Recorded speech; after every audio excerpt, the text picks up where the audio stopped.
দেশ জুড়ে কোনোভাবেই থামছে না হাম সংক্রমণ। এ রোগে গেল ৬০ দিনে প্রাণ হারিয়েছে ৪৩৯ জন। রাজধানীর ডিএনসিসি হাসপাতালে ২৪ ঘণ্টায় হামে মৃত্যু হয়েছে একজনের। ১৫ মার্চ থেকে হাম জটিলতায় এ হাসপাতালে মারা যায় ২৩ জন। এখনও হাসপাতালের বেডে কাতরাচ্ছে অনেক শিশু, যা নিয়ে চরম উদ্বিগ্ন রোগীর স্বজনরা। জ্বর আর কি পরে ওষুধ যখন খাওয়ায় ৫ মিনিটের লেগে পড়ে যায়, আবার ৫ মিনিট পর জ্বর আবার আয়। এখন মানে বিচি-কুচি আর কি বেশি হয়েছে। হ্যাঁ দেখাইছি, মাতলের ডাক্তার ইফতেখার স্যারের দেখাইছি।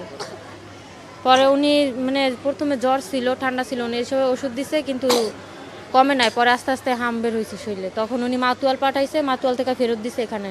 এই হাসপাতালে শুধু শিশুরাই নয়, হাম আক্রান্ত হয়ে ভর্তি আছে বয়স্করাও। ১৫ মার্চ থেকে এই হাসপাতালে ভর্তি আছে ১০৬ জন বয়স্ক রোগী।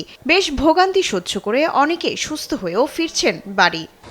আমার কাশি হয়েছিল, ঠান্ডা জ্বর সব একবারেই চাপ দিছে। চাপ দেওয়ার পরে মেডিসিন দিয়েছে ডাক্তার, এখন মোটামুটি আল্লাহর সুস্থ। আমি ভোলা থেকে এসেছি, আজকে ৭ দিন হাসপাতাল ভর্তি হয়েছি, আজকে ৩ দিন।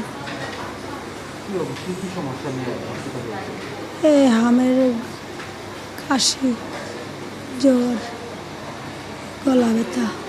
হাসপাতাল কর্তৃপক্ষ জানায় ১ সপ্তাহ ধরে রাজধানীর চেয়ে জেলা শহরের রোগীর চাপ বেশি। যে টিকা কিন্তু কোনো ম্যাজিক না, যে টিকা নিয়েছি বলেই যে সবকিছু একদম মানে সাথে সাথে ম্যাজিকের মতো একটা হামের বিরুদ্ধে একটা ইমিউনিটি চলে এসেছে বডিতে, হামে প্রোটেক্টেড বাচ্চাটি, তা কিন্তু না।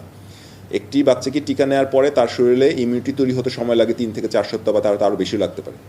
কিন্তু সেটা কতটুকু করবে, কতটুকু সময়ের মধ্যে এটা হবে এবং কত পার্সেন্ট মানে কতটুকু মাত্রায় এটা হবে, তার কিন্তু অনেক ফ্যাক্টরের উপর ডিপেন্ড করে। এর মধ্যে সবচেয়ে ইম্পর্টেন্ট ফ্যাক্টর হচ্ছে তার পুষ্টি। হাম প্রতিরোধে টিকা নিশ্চিতের পাশাপাশি শিশুদের আমিষ ও ভিটামিন খাবার দেওয়ার পরামর্শ চিকিৎসকদের। শায়লা খান, দেশ টিভি, ঢাকা।